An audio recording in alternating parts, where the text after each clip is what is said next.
রাজনৈতিক অঙ্গনে নতুন করে আলোচনায় উঠে এসেছে একটি নাম, মারদিয়া মমতাজ। সামাজিক যোগাযোগ মাধ্যম ও বিভিন্ন টেলিভিশন টক শোতে সক্রিয় উপস্থাপনার কারণে ইতিমধ্যে তিনি অনেকের কাছে পরিচিত মুখ। তবে সাম্প্রতিক সময়ে গুঞ্জন উঠেছে তিনি কি সংরক্ষিত নারী আসন থেকে জামাত ইসলামের হয়ে সংসদে যাচ্ছেন। এই প্রশ্ন ঘিরে শুরু হয়েছে নানা আলোচনা।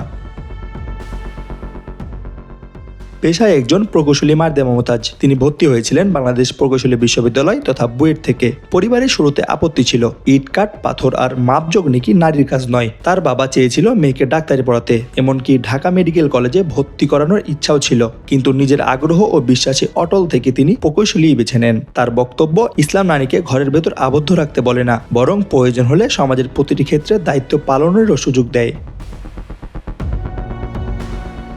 শিক্ষা জীবন শেষে তিনি শিক্ষিকা পেশায় যুক্ত হন। বর্তমানে তিনি ড্যাফোডিল ইন্টারন্যাশনাল ইউনিভার্সিটিতে অধ্যাপনা করছেন। প্রযুক্তি ও প্রকৌশলী বিষয়ে পাঠদানের পাশাপাশি শিক্ষাগীতার নৈতিকতা, সামাজিক দায়িত্ববোধতা ও মূল্যবোধ নিয়েও কাজ করেন বলে জানা যায়। একাডেমিক কার্যক্রমের বাইরে তিনি বিভিন্ন সামাজিক আন্দোলন, বিশেষ করে নির্যাতিত নারীদের পাশে দাঁড়ানো, পারিবারিক সহিংসতা ও সামাজিক বৈষম্যের বিরুদ্ধে সচেতন তৈরির কাজে সক্রিয়।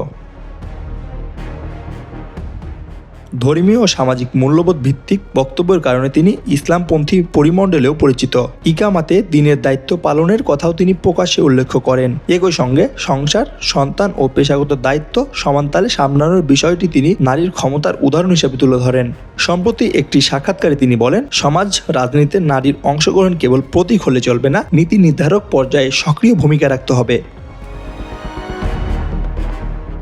ইদানিং বিভিন্ন টেলিভিশন টক শোতে তাকে নিয়মিত দেখা যাচ্ছে। জটিল রাজনৈতিক ও সামাজিক প্রশ্নের সহজ, সংক্ষিপ্ত ও প্রাসঙ্গিক উত্তর দিয়ে অপ্রয়োজনীয় বিতর্ক এড়িয়ে যাওয়ার কৌশল অনেকের নজর কেড়েছে। তার সমর্থকদের মতে তিনি যুক্ত ও তথ্যভিত্তিক আলোচনা করেন। সমালোচকদের মতে তার বক্তব্য একটি নির্দিষ্ট আদর্শিক অবস্থান স্পষ্ট। এখন প্রশ্ন, তিনি কি সংরক্ষিত নারী আসন থেকে বাংলাদেশ জামাত ইসলামীর হয়ে সংসদে যাচ্ছেন?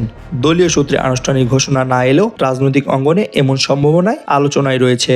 সংরক্ষিত নারী আসনে মনোনয়ন সাধারণত দলীয় সিদ্ধান্তের মাধ্যমে হয় এবং সেখানে শিক্ষিত, পেশাজীবী ও সামাজিকভাবে সক্রিয় নারীদের অধিকার দেওয়া হয়ে থাকে। সেই বিবেচনায় মারদিয়া মমতাজের নাম আলোচনায় আসা অস্বাভাবিক কিছু নয়। তবে এখন পর্যন্ত তাকে প্রার্থী হিসাবে চূড়ান্ত করা হয়নি।